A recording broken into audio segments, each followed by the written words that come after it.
ये देश का नया संसद भवन है। आप इसे पानी की एक अद्भुत दुनिया भी कह सकते हैं। यहाँ आपको देखने को मिलेगा ऊंचाई से गिरता शानदार झरना।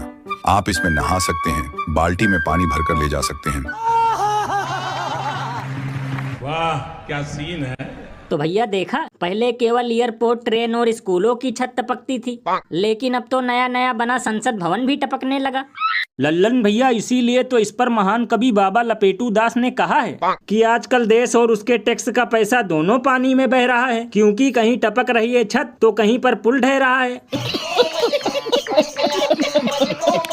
लल्लन भैया, मुझे तो लगता है कि बीजेपी वालों की गारंटी तो चाइनीज माल से भी ज्यादा बेकार है, क्योंकि इनसे ज्यादा गुणवत्ता और शुद्ध क्वालिटी वाला काम तो अपने यहाँ के बब्बन मिस्त्री करते हैं। बताओ, जमाने पहले बना संसद भवन आज भी टिकाऊ और मजबूत है, और इन लोगों द्वारा बनवाया गया संसद भवन साल भर में ही टपकने लगा। ये बिल्कुल सही कहा आपने। वैसे भैया शुक्र मनाओ, कम से कम ये साल भर सही सलामत था, वरना राम मंदिर की छत तो 6 महीने में ही टपकने लगी थी। ये बड़ी अच्छी बात कही आप। वैसे भैया एक अंदर की बात बताऊं, मुझे तो लगता है कि इसे बनाने वाले आर्किटेक्ट और इंजीनियर भी बिना डिग्री वाले थे, और उन्होंने इसे बनाने में सीमेंट का नहीं बल्कि गोबर का इस्तेमाल कर दिया है। इसलिए 1200 करोड़ में बना संसद भवन टपकने और बाल्टी में भरा जाने लगा। लल्लन भैया, इसीलिए तो लोग घनघोर बेइज्जती करते हुए ये कहते हैं कि ऐसे ही साल 6 महीने में टपक जाएगी इनकी सरकार, क्योंकि अब की बार ये भी है बैसाखी पर सवार। और अभी तो रुको, क्लाइमैक्स अभी बाकी है। ऐसा है, केवल रील बनाने वाले लोग नहीं, हम मेहनत करने वाले लोग हैं, काम करने वाले लोग हैं। आपकी तरह रील बना के दिखाने वाले लोग नहीं हम, समझे ना? बैठो।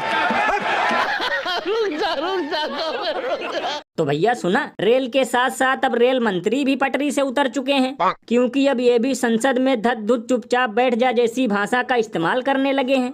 लल्लन भैया, यही सुनकर तो मुझे कल से जोरों की हंसी आ रही है, क्योंकि इन लोगों से बढ़िया भाषा का इस्तेमाल तो सब्जी बेचने वाले करते हैं।